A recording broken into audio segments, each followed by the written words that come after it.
Tolong bujuk saya supaya sholat. Puasa saya lakukan, semua saya lakukan kecuali sholat. Ketika Allah perintahkan ibadah-ibadah yang lain, itu cukup perintah ayat saja turun. Allah perintah haji, ayat saja turun. Allah perintah puasa, ayat saja turun. Allah perintah bayar zakat, ayat saja turun. Tapi ketika Allah perintah sholat, tidak boleh ayat turun. Nabi dijemput oleh 2 malaikat, kemudian diajak naik, ketemu dengan Allah untuk menerima perintah ini. Kenapa? Karena perintah ini sangat penting. Mas, saya boleh dagang, bayar zakat sambil nyanyi. Saya boleh haji sambil nyanyi. Tawaf, labbaik Allahumma labbaik, labbaik la syarika laka labbaik. Boleh. Ya, saya bayar zakat boleh sambil nyanyi. Begadang jangan begadang. Kenapa? Sholat tak boleh. Allahu Akbar.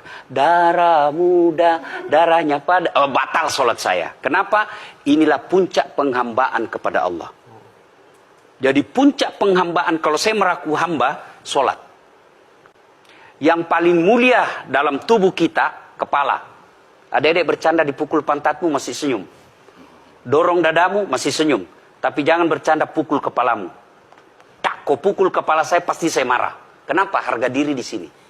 Tapi ketika kita sholat, anggota tubuh yang paling mulia, kepala, rendahkan seperti kakimu. Kita akan ini penting. Kalau saya sudah mulai ini. Oke. Ya, karena kalau saya mau sholat, saya melihat banyak koruptor sholat. Ya. Saya melihat banyak orang sholat yang kalau saya ajak ngomong main HP, nggak punya adab.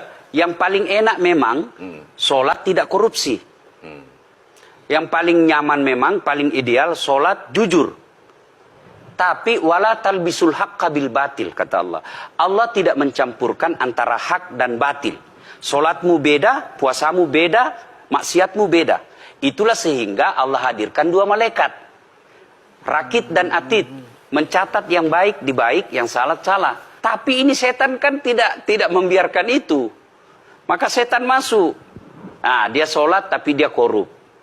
Tapi Allah Maha Adil, maka ditimbanglah nanti. Mana yang lebih banyak, kebaikanmu atau keburukanmu. Kalau dia baik amalnya, tapi tidak ada sholatnya, sia-sia. Kenapa? Passwordnya kebaikan itu, kuncinya itu adalah sholat. Ustadz ketika naik haji, naik pesawat. Pesawat itu mungkin dibikin orang yang nggak sholat. Iya, betul. Terus gimana dong? Nah, kursi itu mungkin dibikin orang yang nggak sholat. Iya, betul. Terus? Nah, bagi orang yang tidak sholat itu, Allah nanti perlihatkan amalnya. Yang ciptakan listrik ini luar biasa amalnya. Iya. Saya bisa dakwah karena ada mic. Iya. Dan mic itu dari orang non-muslim yang ciptakan. Maka Allah nanti pamerkan. Ini kau punya amal. Ini 10 guda, 10 miliar kau punya amal. Mana passwordnya? Mana kuncinya? Kuncinya itulah sholat. As-sholatu imanuddin, as-sholatu miftahul jannah. Sholat itu kunci kebaikan, sholat itu tiangnya agama. Sebuah bangunan, dia bisa berdiri tanpa dinding. Sebuah bangunan, dia bisa kokoh tanpa atap.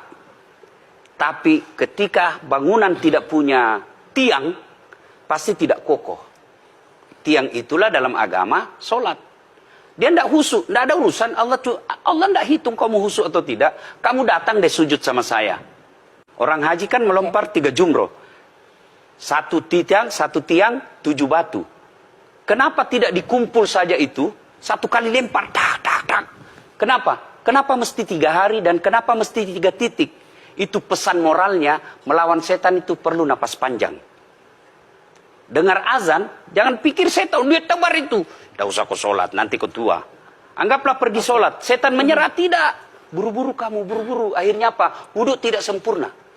Anggaplah Anda wudhu dengan sempurna. Setan menyerah, tidak. Masuk masjid. Tidak usah sholat sunnah, tidak usah sholat sunnah.